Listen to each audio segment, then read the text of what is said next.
Thank you very much for that a very fine introduction, Peter. My name is William Rees. I'm a professor emeritus, retired from the School of Community and Regional Planning at the University of British Columbia in Vancouver. Despite being in a planning school, I'm actually a scientific biologist and ecologist and ecological economist. I'm responsible for the development with my students of ecological footprint analysis. Some of you may have heard of that. My primary interest throughout my academic career has been on trying to understand humanity's modern ecological predicament. The thesis of this talk is that humans are extremely clever, very clever in manipulating the material environment, but we're not nearly smart enough to extract ourselves from the crisis that we seem to have found ourselves in. So my starting premise is that no amount of logical reasoning or argumentation, in fact, any kind of analysis is going to solve a problem that is misunderstood. This was driven home to me by a philosopher friend, the late Alan Drengson. And it immediately twigged to me that we're in trouble because human beings live out of socially constructed myths and narratives. We don't really connect with reality. Modern techno-industrial narratives deny human evolutionary history, and they ignore fundamental natural laws that underpin society's function. And this means that we cannot fully understand, let alone resolve, our contemporary eco-predicament. And this might be a good point to make the point that problems have solutions. Predicaments do not have solutions. They merely have outcomes which may be beyond our control. And I would argue we're in a predicament, and that this current crisis is an emergent inevitability. It's an emergent property of a clash between socially constructed fantasies, the way we live, and biophysical reality. If we really want to understand humanity's unsustainability predicament, we have to begin with human evolution. This was really underscored by a phrase coined, actually it's a book title, by Theodosius Dobzhansky, a Russian-American geneticist several decades ago. Dobzhansky said, "Nothing in biology makes sense except in evolution." Now, I would argue that Homo sapiens, like all known species, is a product of evolution by natural selection. So it follows that nothing in human affairs makes sense except in light of evolution, something rejected out of hand, by the way, by much of our contemporary society. If we accept that evolution is relevant here, then we also have to understand the functioning of the second law of thermodynamics. This is the physical law that most people have never heard of, but it governs all real processes in nature. An easy statement of the law is that any change in an isolated system, and an isolated system is one that cannot exchange energy and material with its environment, increases the entropy of that system. It becomes increasingly disordered and internally random. With repeated change, then, isolated systems necessarily descend toward a thermodynamic equilibrium, which is a state of maximum entropy in which nothing further can happen. There are no gradients, there's no potential for anything. Now, it turns out that not only isolated systems, but every system operates according to the second law, so that every real process in the world increases global entropy. Whether you're boiling a pot of water or building an automobile, you are increasing the entropy, the disorder of the global environment. In common English, another way of looking at this is that things erode, wear out, and break down. They never go in the opposite direction. And that's because there are absolutely no exceptions to the second law. British physicist Sir Arthur Eddington said this almost a century ago. Thermodynamics holds the supreme position among the laws of nature. If your theory is found to be against the second law of thermodynamics, I can give you no hope. There is nothing for it but to collapse in deepest humiliation. Keep that phrase ringing in mind as we move through the presentation. Now, we all know that living systems, cities, human bodies, whatever, don't necessarily become corrupt, erode, and decay. So living systems seem to get around the second law. But that's because they're not isolated. Living systems are open systems, which are able to import energy and material from their environments and export their waste back into those environments. Living systems are self-producing, self-organizing, so-called dissipative structures. They live by dissipating available energy and material. They develop and maintain themselves in a far from equilibrium, that is, stay far away from death and decay state, by feeding on energy and material extracted from their environments and dissipating their wastes back into those environments. The catch is that in producing themselves, living systems necessarily degrade and disorder, that is to say, increase the entropy of their environments. So if we want to create a civilization over here, it means dismantling and disintegrating the environment over there. Politics aside, then, this means there is a direct conflict between continuous economic growth and the ecosphere, and there's no way around that reality. There's a corollary to the maximum, or to the second law, that's very important in the context of evolution. It's called the maximum power principle. Like all species, human beings are energy dependent. Our culture is founded on the basis of fossil fuel, as we will see. So all species are energy dependent. And that means we're competing with all other animals for a limited supply of available energy. And for 99.9% of human history, that energy was contained in biomass produced by photosynthesis. Evolution, therefore, is governed in part by this maximum power principle. Simply stated, a successful species or individuals, and by the way, we mean in evolutionary terms, are those that maximize energy and extraction from their environments and optimize the efficiency with which they use that energy to survive and reproduce. This imperative, and it is an imperative, affects the evolution of survival behaviors. Unless constrained by negative feedback, disease, war, famine, habitat competition, and so on, Homo sapiens, human beings, like all other known species populations, tends to consume all available energy and material resources. Hear me, we will use up all available natural gas. We will use up all economically extractable petroleum. Human beings, like other species, will expand into all accessible habitat. There's no other species on Earth that has occupied as much of the planet as we have. We're very good at exercising these imperatives. Human beings, like all other species, have the potential in ideal conditions to expand exponentially. So these are extremely important conditions. And in the case of humans, the concept of available and accessible are continuously being upgraded by technological advances. And when you put all of this together, you can see that human beings, Homo sapiens, is unsustainable by nature alone under ideal circumstances. Meanwhile, evolution has other impacts that are absolutely essential to understand. And I think the main one is that the human brain evolved when human beings lived in small tribal groups, in spatially limited, predictable environments.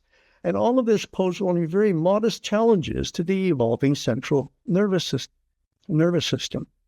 And that means that modern techno-industrial humans, who still have basically Paleolithic brains with a corresponding repertoire of emotions, behavioral predispositions, and survival strategies, are really stuck back in the Paleolithic in this sense.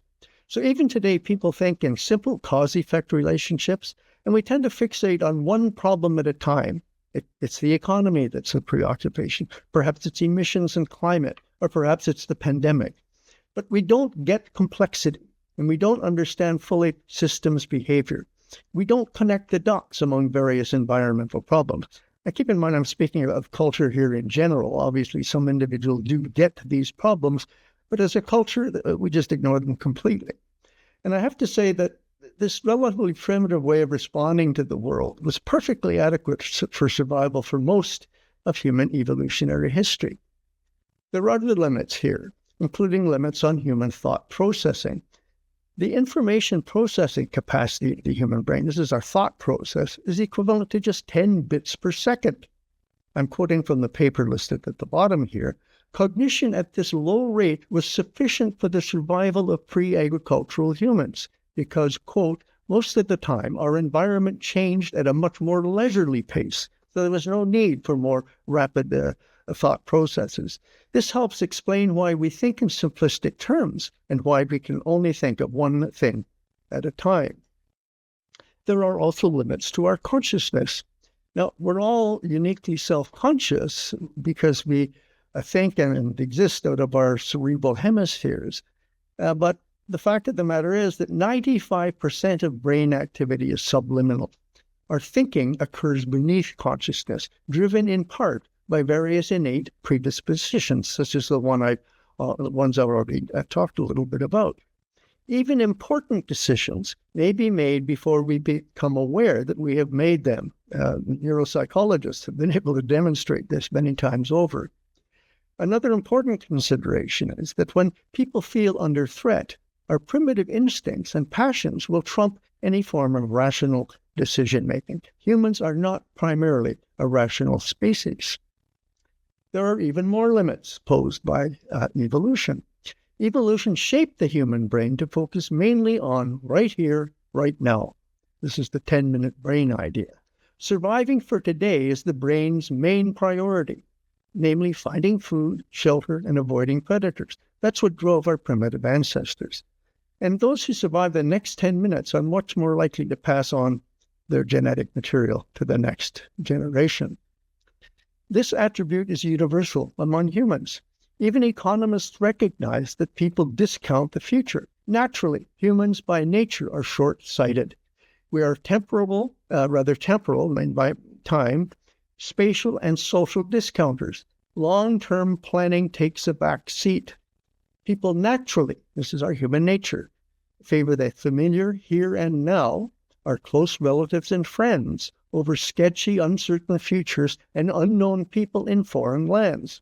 That's just how we are. Politicians, therefore, prefer to risk imposing possible future damage on the unborn and on total strangers in distant countries than risk imposing certain economic hardship on their own families, friends, and constituents today. And I think this goes a long way toward explaining our chronic inaction on climate change. It's going to affect other people elsewhere sometime and only maybe, so let's not change our way of being right now. Now, this way of being had survival value for the 99% of human history that we're not even aware of. But something becomes obsolete when one of two things happens. A newer version of that entity comes along that is more efficient, effective, or otherwise functionally superior to the original.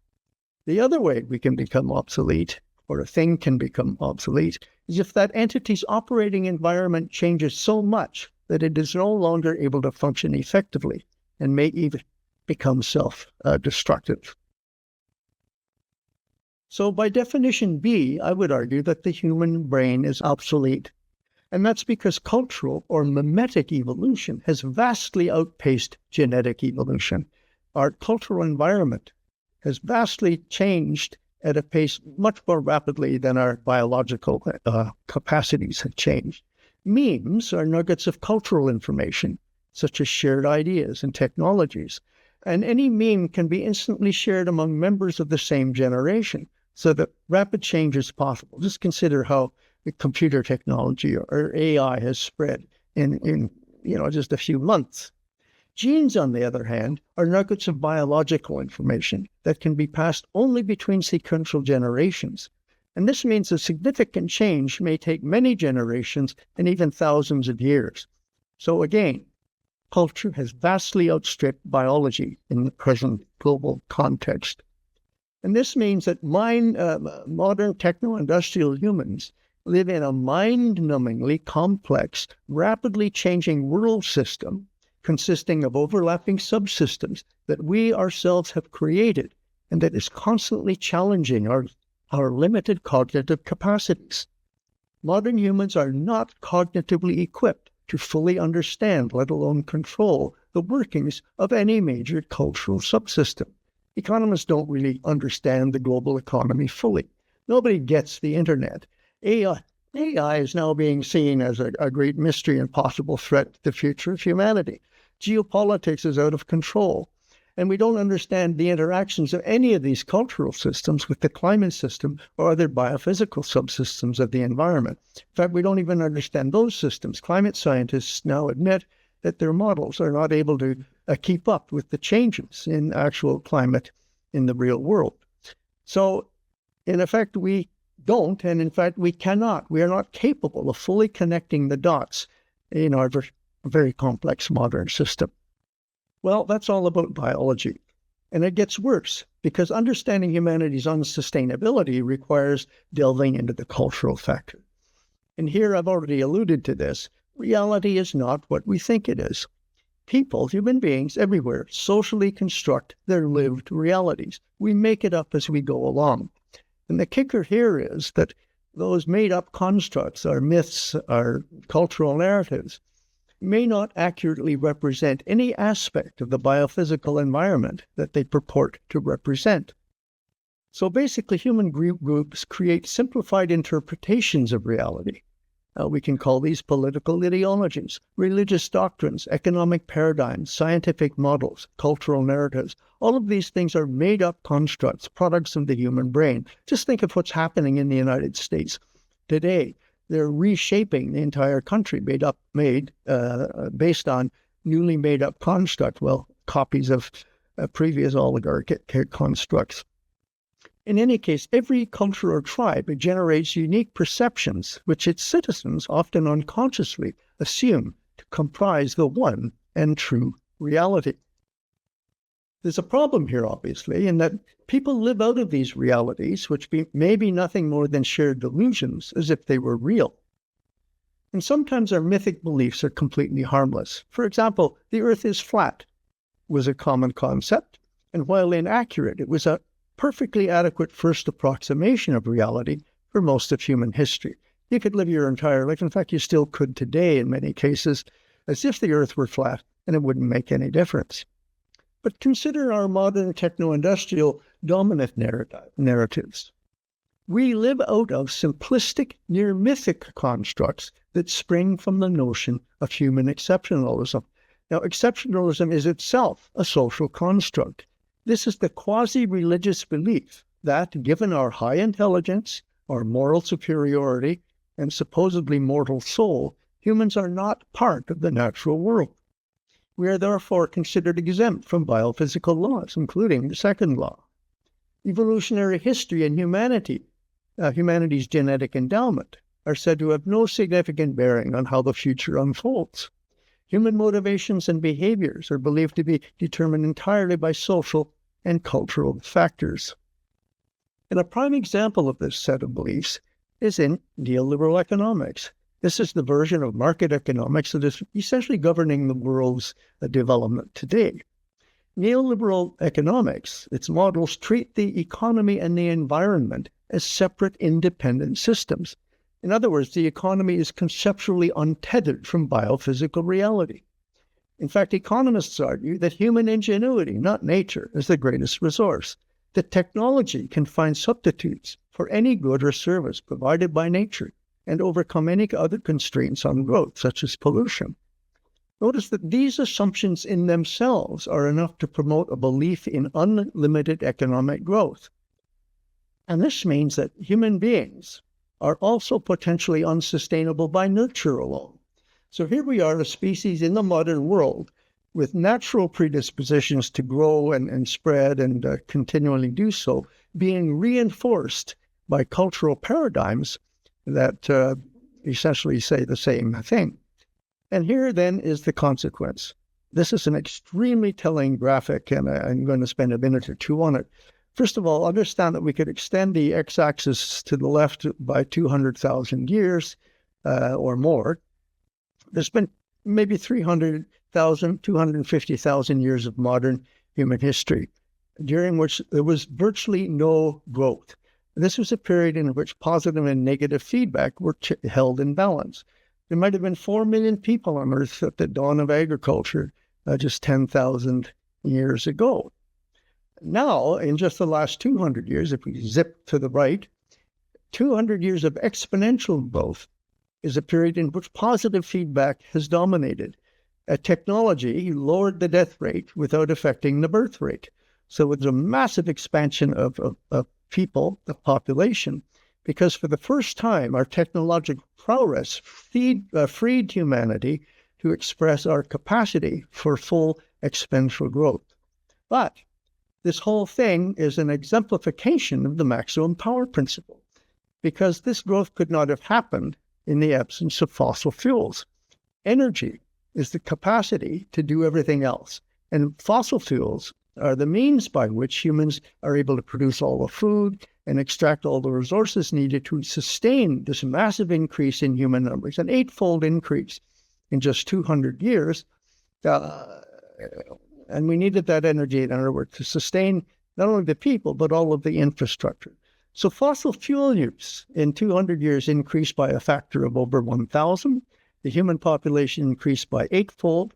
Real gross world product increased by 103-fold, but Earth didn't get any larger. And the odd thing here is that this period of continuous population growth is an anomaly. Only 10 generations of humans have experienced growth in sufficient quantities that they would even notice that was happening. So that number of generations, living people today and even back to our great-great-grandparents, take this to be the norm, but it's the single most abnormal period in human history. And this anomalous fossil fuel burst will be the primary determinant of the rest of 21st century politics and history. So again, we are in a unique phase of human history. And I would argue that what goes up will come down because we are utterly dependent on the abundance of cheap energy to maintain us at this far from equilibrium state. We have a compensating material fantasy going on, being constructed even as we speak. Obviously, the fallacy of separate and independent is failing. Climate change, for example, is an obvious impact of human growth in a finite planet. It's the result of the dissipation of fossil fuel and its material substance, carbon, into the atmosphere. So with the failure of this independent fantasy, we've developed a compensating material fantasy. Techno-optimists argue that the economy is capable of decoupling from any connection to the environment. In other words, the economy can dematerialize. So there's a whole literature now developing on the decoupling and dematerialization of the economy. But I would argue that this is an additional social construct based on very limited, that is a very simplistic, faulty, and usually monetary accounting. Money has no spatial dimensions, okay? The fact is that there is some relatively decoupling, and this means that resource consumption and emissions may increase a little more slowly than GDP growth, but total decoupling is not even theoretically possible. And if we look at material reality, something that the economists never measure actual material and energy flows. Most of the measurements are in terms of monetary flows. For example, the GDP is a number of money. It has nothing to do with material reality. Anyway, far from decoupling, which is our fantasy, human beings for this entire 200-year period have become the greatest and ever more successfully competitive consumer organism in every single major accessible ecosystem on Earth. We are fully embedded in nature. In this process, we have competitively displaced non-human species from their habitats and food sources. This is why humans are driving this extinction. After 2 centuries of spectacular growth, by 2020, the aggregate mass of human-made artifacts exceeds the weight of all living things on Earth. Humans are now the major geological force, changing the face of the planet. We move several times as much material around the Earth as all naturally erosive forces combined. Now, if you look at this record, it's an absolutely remarkable de facto reality for a species whose worldview, whose mindset asserts that the economy is decoupling from the environment. That's absolutely false, and nothing could be further from the truth. And all of this illustrates that humans are a deeply conflicted species. Sometimes editorial cartoonists really nail it. This says, and so while the end of the world scenario is rife with unimaginable horrors, we believe that the pre-end period will be filled with unprecedented opportunities for profit. What a wonderful statement. And if you think this is exaggerated, just consider our distorted focus on climate change. Politically acceptable solutions to global heating, which we all agree is potentially catastrophic, are technology-based, require massive capital investment, I'm thinking here of wind turbines, solar panels, electronic vehicles, and so on. They're all sold on the basis of profit-making potential and their contribution to economic growth. In other words, it's all about maintaining the growth-addicted status quo. Pardon me. These solutions, so-called, are not fixing the climate and are a distraction from our real predicament, which is ecological overshoot. Some political economists have got it. This is Clive Spash, an ecological economist, who's argued that disaster policy is being designed to serve the capitalist growth-based economy, so that the latter appears to become the solution to, and not the cause of, the problem, another mythic construct. So again, this is business as usual by alternative means. Apologies to Horsey, but the cartoonist, I've changed the dialogue in the box here. It's settled. We agree to replace the coal-powered engine with electric motors. Well, that's my statement, but it really exemplifies the little book by William Ophuls a couple of years back called Electrifying the Titanic. Society is electrifying the Titanic while ignoring the icebergs, the whole problem of overshoot. And by the way, if we were to discover a quantitative equivalent to fossil fuels, it would merely perpetuate overshoot and enable the continued entropic disordering of the ecosphere. What's the evidence of this? This is a graph. The sawtooth pattern is the uptick of global atmospheric carbon dioxide concentrations since 1960. In 1992, the United Nations Framework Convention on Climate Change, that's about the middle of this curve here, was signed. Since then, there's been 29 so-called COP conferences dedicated toward reducing emissions. You'll notice that it's had no effect whatsoever on the essentially exponential increase in carbon concentrations. So 29 COP conferences, half a dozen climate agreements, and various scientists' warnings have failed utterly to reduce atmospheric carbon concentrations. We're now at over 425 parts per million, which is 51% above pre-industrial levels. So the path to atmospheric CO2 reductions is paved with increasing fossil fuel use and strewn with failed climate agreements. And that's because of the complete misalignment of reality and our mythic constructs. So the real existential threat is overshoot. Overshoot means that the human enterprise is depleting even self-producing resources such as fish stocks and forests and replenishable resources, freshwater aquifers and arable soils, for example, faster than they can regenerate and producing waste in excess of nature's assimilation capacity. This is all a consequence of the second law. Overshoot means that the growing human enterprise is entropically disordering the ecosphere. There are too many people consuming and polluting too much. Virtually all so-called environmental problems, plunging biodiversity, ocean acidification, tropical deforestation, desertification, more frequent pandemics, soil and landscape degradation, falling sperm counts, pollution of everything, are co-symptoms of overshoot. Overshoot is a meta-problem. It's the overriding cause of climate change and all of these other things. It's the overriding disease. And left unattended by definition, overshoot is a terminal condition. We are destroying the biophysical basis of our own existence. So to summarize our eco-predicament, I would say the following. Modern techno-industrial humans are remarkably ingenious in manipulating the material world for their use and comfort. But in the process, we have created a bloated, mind-numbingly complex global macro environment of overlapping socioeconomic and biophysical subsystems, which has gone into ecological overshoot.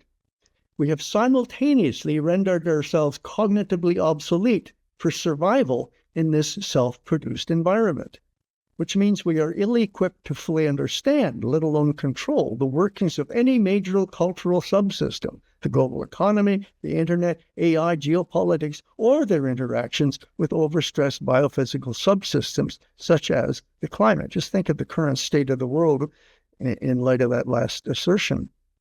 So the bottom line is that modern techno-industrial humans are maladapted for survival in the contemporary environment in today's complex megasystem of our own making. This is a wicked problem. And it's wicked because we are utterly dependent on cultural subsystems, all of those systems of supply our energy and food and resources and so on. But the production and operation of those cultural subsystems degrades the biosphere, the ecosphere, which is equally essential in maintaining the human enterprise. So, are human beings at an evolutionary dead end? Again, we may be extremely clever in manipulating the material environment, but we are arguably not smart enough to engage and master the chaotically changing contemporary environment of our own making. And by the way, AI is not going to help in this context very much. And incidentally, evolution is still at work. Our maladaptive MTI culture may well be selected out, natural selection, in this century as a failed evolutionary experiment.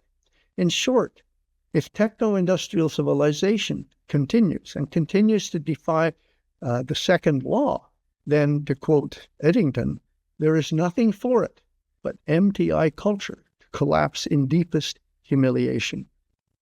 Now, to avoid the worst, it's theoretically possible, not perhaps practically possible, but the global community could get out of this if we acknowledged that overshoot is real and we dealt with it decisively. No major symptom of overshoot, including climate chaos, however, can be solved in isolation from other major co-symptoms. We have to address overshoot directly, and this would both restore a stable climate and resolve other co-symptoms simultaneously. So to survive modernity, if we want to get through this century, we should be consciously, as a global community, composing a new cultural narrative that coincides with reality. We have to accept that human beings are an integral, dependent component of nature, not separate and independent. We have to abandon the capitalist neoliberal expansionism that has created this problem and recognize limits to material growth. We have to acknowledge that the human enterprise is already well into overshoot and must contract. We're destroying the biophysical basis of our own existence. We have to satisfy the human need for emotional fulfillment, love and belonging, supportive community, and both ecological and economic security. In other words, and this is the key to it all, we must transcend techno-modernist sensibilities, all our beliefs, values, and assumptions that have generated the problem, and catalyze a personal to civilizational transformation to a way of being on Earth in which humans live emotionally satisfying lives more equitably, well within the biophysical means of nature. This is an enormous challenge, but we must rise to it if we're going to pull it off. But will we act accordingly? And again, I have to argue that we are living in a socially constructed, growth-dependent, paradigmatic trap. And from a political point of view, this means that what is ecologically and socially necessary for sustainability, for survival, is not politically feasible. That the politically feasible is ecologically and socially ineffective when it's not catastrophic. Arguably, we actually know what we should do. We simply don't know how to get it done. So, a parting thought. You can lead a human to knowledge, we're bright enough, but you can't make him think. Thank you very much.